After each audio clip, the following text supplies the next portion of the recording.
Τι είναι αυτό? Ένα σφουργίτη.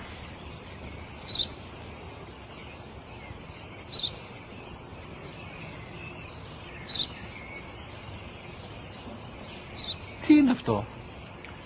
Μόλις τώρα στο πατέρα, σφουργίτη είναι.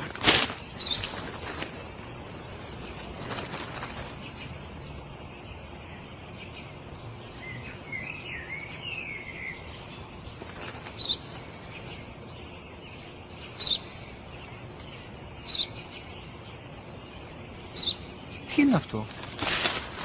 Ένα σπουργίτη είναι, πατέρα. Ένα σπουργίτη. Σπου-γι-τι.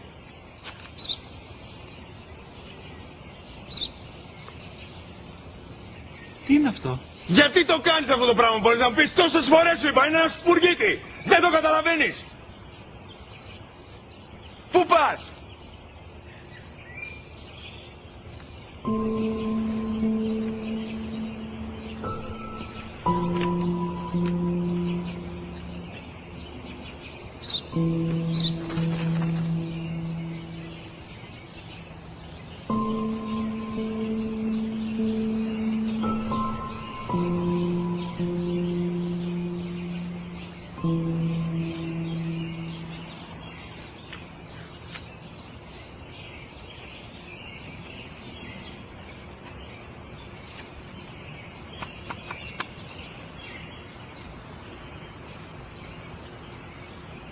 Δυνατά.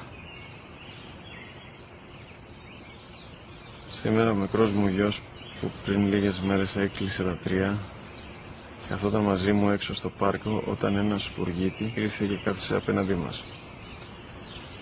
Ο γιος μου με ρώτησε 21 φορές τι ήταν αυτό και του απάντησε και τις 21 φορές ότι ήταν